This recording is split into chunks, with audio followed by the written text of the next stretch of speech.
जय हिंद दोस्तों, स्वागत है आपका मेरे चैनल कृष्णा फाउंडेशन के अंदर। इस वीडियो के अंदर हम अपने चौथा मॉक टेस्ट जो वो सॉल्व करेंगे। अगर आपने मेरे प्रीवियस मॉक टेस्ट सॉल्व नहीं करे हैं, इंडियन कोस्ट गार्ड से रिलेटेड है, इंडियन एयरफोर्स से रिलेटेड है वो मॉक टेस्ट। अगर आप प्रिपेयरिंग करें Indian force, Indian coast guard, तो आप जाके वो मॉक टेस्ट सॉल्व कर सकते हैं और मुझे बताइएगा कि आपका स्कोर क्या रहा। ठीक है, एग्ज़ाम से और ये जो मॉक टेस्ट रहने वाला है ये पूरा का पूरा 2019 में पूछा गया पेपर है। 2019 में यही पेपर पूछा गया था। ठीक है, तो मुझे बताइएगा कि आप क्या कमेंट बॉक्स के अंदर कि आपका स्कोर क्या रहा है। ठीक है, स्टार्ट करते हैं वीडियो।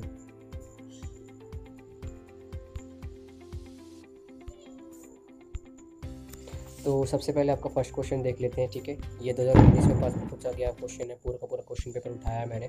2019 में आपका टेंटेटिव जो क्वेश्चन जो आया था उसका टेंटेटिव ये क्वेश्चंस है। लगभग यही सारे के सारे क्वेश्चंस आए थे आपकी सेकंड शिफ्ट के अंदर। तो स्टार्ट करते हैं। पहला question, find out the which expression the meaning of the given word. आपको बताना है कि विंगल का क्या वर्ड होने वाला है। विंगल का क्या वर्ड होने वाला है, वर्ड का विंगल का आपको साइनोनिम्स बताना है। देखो, विंगल का वॉइस तो होगा नहीं। वॉइस का मतलब क्या होता है, समथिंग जो समझदार हो, चालाक हो। इंसिस्ट नहीं होगा, इन्फॉर्म नहीं होगा, तो क्या होगा, शेक। क्या जाएगा इसका, शेक। ऑप्शन नंबर फर्स्ट का ए जो होगा इसका राइट आंसर हो जाएगा। क्या जाएगा इसका राइट आंसर। अब बात करते हैं इसका, आपको बताना है क्या, लॉट का क्या बताना है आपको, एंटोनियम्स बताना है। एंटोनियम बताना है आपको लॉट का सेकंड क्वेश्चन के अंदर। तो लॉट का जो एंटोनियम होगा वो क्या होगा, जेंटलमैन। क्या हो जाएगा, जेंटलमैन। अब what is the actual meaning of lout. विंगल का मतलब तो पता ही होगा, बहुत वाले क्वेश्चन में पूछा गया। अगर आप बक्शी खोलोगे तो विंगल का मतलब भी दे रखा है उसके अंदर। Lout, what is the actual meaning of lout, something which is barbarous, uncivilized, है ना, अनजेंटलमैन, है ना। तो उसका तो पूछा आपसे इस एंटोनियम्स पूछा था, तो बारबरस का, अनसिविलाइज का क्या हो जाएगा, जेंटलमैन। क्या हो जाएगा, जेंटलमैन। बढ़ते हैं हम अपने नेक्स्ट क्वेश्चन के पास। ठीक है, क्वेश्चन थर्ड में पूछा गया आपको OWS पूछा गया है इस क्वेश्चन के अंदर। आपको बताना है कि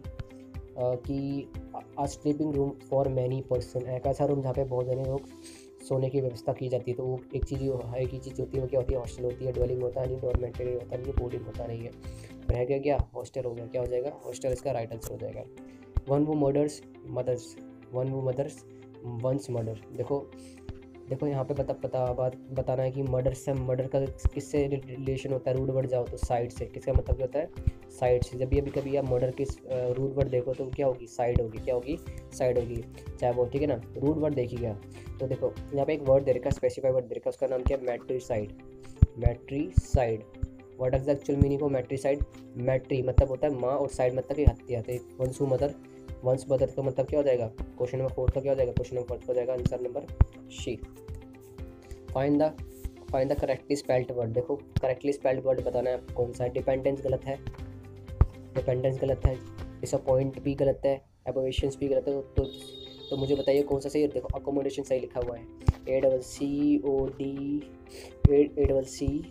ACCOMODATION, अकोमोडेशंस। अकोमोडेशन का मतलब क्या होता है मुझे बताइएगा कमेंट बॉक्स के अंदर। ठीक है, find the meaning of idiom phrase. आपको ये दे रखा है, एक फ्रेज दे रखा है, आपको इसका मतलब बताना क्या होता है। देखो फाइन एंड डैंडी का मतलब क्या होता है, समथिंग विच इज़ एक्सेलेंट, मैं कहता नहीं you are fine and dandy in your sport. I can easily say that you are fine and dandy in your sports, in your occupations और in your profession. मतलब कि आप जो अपने profession के अंदर या जो भी आपका स्पोर्ट्स खेलते हो उसमें क्या हो, आप एक्सेलेंट हो। ठीक है, I hope you got that what I said. ठीक है ना। अब आपको बताना है कि आपको एक्टिव वॉइस दे रखा है, उसको आप पैसिव बनाना है। तो आपको याद रखिएगा जब भी आप एक्टिव से पैसिव बनाते हैं तो जो भी आपका क्या कहते हैं सब्जेक्ट होता है वो ऑब्जेक्ट बन जाता है, और जो ऑब्जेक्ट होता है वो क्या बन जाता है, वो सब्जेक्ट बन जाएगा। याद रखिए मी कोई सब्जेक्ट होता नहीं, तो मी का सब्जेक्ट क्या होता है, सब्जेक्टिव केस। नॉमिनेटिव केस क्या होता है, आई होता है। तो सारे सेंटेंसेस आई है, ठीक है, ऐसे कर लेते हैं।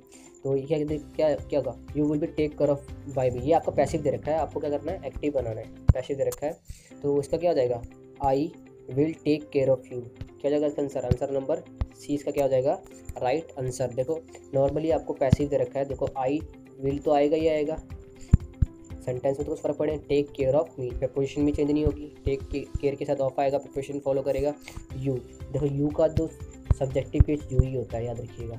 तो इसका क्या हो जाएगा, ऑप्शन नंबर सी। अब बात कर रहे हैं आपको इसके अंदर क्या कहते हैं, डायरेक्ट इनडायरेक्ट दे रखा है, आपको बताना है कि इसका क्या बनेगा। The Swami said to the villager please bring me a glass of water. मुझे बताइएगा इसका आंसर क्या रहने वाला है। ए होगा, बी होगा, सी होगा, डी होगा। आपको मुझे कमेंट बॉक्स के अंदर इसका आंसर बताना है। ठीक है, आगे बढ़ते हैं। If the opulence of gold leaf decoration was not enough, Catherine palace built in the 1770 by Catherine I has an amber room. देखो याद रखिएगा, इस चीज़ पूरी की पूरी जब सेंटेंस आपने पढ़े होगी तो उसमें एक अधूरापन लिखा होगा। तो यहाँ पे क्या आना चाहिए, एज इफ़।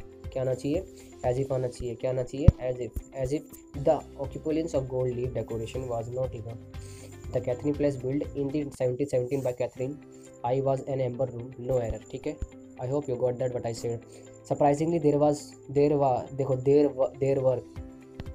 वर आना चाहिए यहाँ पे। क्या आना चाहिए, देर वर आना चाहिए। देर के साथ क्या आता है, there were no sitting no one have to do. ठीक है, तो यहाँ पे क्या आएगा, वर आएगा। क्या आएगा, वर। तो इसका आंसर क्या हो जाएगा, क्वेश्चन हो जाएगा ए। ठीक है, वो आपको पैसिव दे रखा है, पैसिव दे रखा है। अब आपको क्वेश्चन दे रखा है, मैं आपको बताऊंगा कि आप कैसे क्वेश्चन पैसिव जो कॉम्प्रीहेंशन है उसको 2 से 3 सेकंड के अंदर ये पहचान सकते हैं इसका क्या आंसर होने वाला है। देखो याद रखिएगा, हमेशा याद रखिएगा, ठीक है, याद रखिएगा। सबसे पहले आपको क्या करना है, क्वेश्चंस को पढ़ना है। क्या करना है, क्वेश्चंस पूछा गया है तो क्वेश्चंस पढ़ लीजिएगा कैपेसिस के, फिर उसको सॉल्व कीजिएगा। ठीक है, अब देखो आपसे पूछा गया है जो हरी वर्ड जो है, हरी जो वर्ड है इसका आपको बताना है कि इसकी पार्ट्स ऑफ स्पीच क्या रहने वाली है। तो याद रखिएगा हमेशा हरी की पार्ट्स ऑफ स्पीच क्या होती है, ये होता है क्या, ये आपका क्या होता है, ये आता है आपका एडवर्ब होता है। क्या होता है, एडवर्ब, सॉरी माफ कीजिए, कंजंक्शन होता है, माफ चाहूँगा, कंजंक्शन होता है। क्या कर रहा है, कंजंक्शन होता है। तो उसमें कंजंक्शन होगा, छूट रखा है, हरी क्या आ जाएगा, हरी हो जाएगा कंजंक्शन। ठीक है, find the plural of word. आपको बताना है कि हाफ का प्लूरल क्या बनेगा। हमेशा हाफ का प्लूरल क्या होता है, हाफ्स होता है। क्या होता है, हाफ्स होता है। क्या होता है, हाफ्स होता है ना, याद रखिएगा, है ना। आपको बताना है कि हेल्प जो वर्ड दे रखा है, हेल्प का क्या करना है, आपको एडजेक्टिव बनाना है, इसकी विशेषता बताने वाला वर्ड बताना है। तो हेल्प का हमेशा जो एडजेक्टिव होता है वो क्या होता है, वो होता है हेल्पफुल। क्या होता है, helpful. It is wonderful feeling, तो डैश, तो मुझे बताइएगा इट रेफर किसके लिए किया गया है। तो इट जो है, it is wonderful feeling, mountaining is a wonderful feeling. याद रखिएगा, पहाड़ों पे चढ़ना क्या होती है, एक वंडरफुल फीलिंग होता नहीं है, the mountain is a wonderful feeling नहीं होती है। ये क्वेश्चन जब आप पैसेज पढ़ोगे तब आप आंसर देख पाओगे। देखो पैसेज के अंदर क्या बोल रखे हैं मैं बताता हूँ आपको। अगर अपनी पैसेज पढ़ते हैं, चलो स्टार्ट करते हैं। Just as someone like to play football or cricket, similarly someone like to climb mountain, this is often very difficult to do, for mountains are not just big hills, paths are usually are very steep, some। ठीक है, अब उसमें बोला गया, देखो क्या बोला गया, जिस तरीके से कुछ लोगों को क्या फुटबॉल या क्रिकेट खेलना पसंद होता है, उसी तरीके से कुछ लोगों को क्या करना होता है, पहाड़ों को चढ़ना पसंद होता है। This is often very difficult to, और जो ये काम होता है वो क्या होता है, अक्सर क्या होता है, बहुत डिफिकल्ट होता है। और mountain are not just big hills, जो माउंटेन होते हैं बड़ी, वो सिर्फ बड़े हिल्स नहीं होते हैं, उसके अलावा भी बहुत कुछ होते हैं। ठीक है, for mountains are not just big hills, path are very steep, और जो उनके पाथ जो होते हैं वो क्या होते हैं, वो क्या होता है, स्टीप होते हैं। क्या होते हैं, स्टीप होते हैं, अनइवन होते हैं। क्या होते हैं, स्टीप होते हैं। सम माउंटेन साइड आर स्ट्रेट और अप एंड डाउन, और जो कुछ माउंटेन साइड्स हो सकती है वो क्या हो सकती हैं, स्ट्रेट हो सकती है, जो ऊपर से और नीचे से, मतलब कि बिल्कुल सीधी हो सकती है। It may take many hours to climb as little as 100 feet, और याद रखिएगा जिसी के कारण अगर आपको 100 फीट भी चलना हो ना, फीट चढ़ना हो ना, उसके लिए भी आपको 1 घंटा लग सकता है इसी कारण। ठीक है, so it may take many hours to climb as little as 100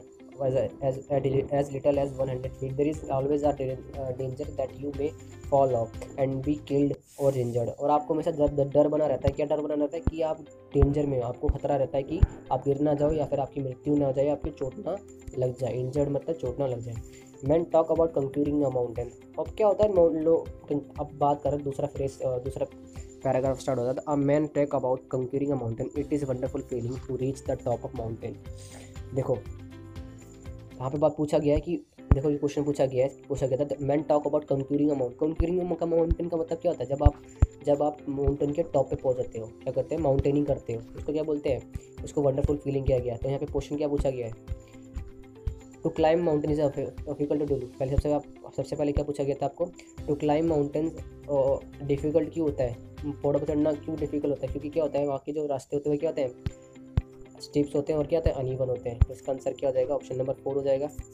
ठीक है, it is a wonderful feeling. ठीक है, it is a wonderful feeling, अगर आपने पूरा यहाँ से पढ़ा हो तो कहाँ गया आपका, ये रहा।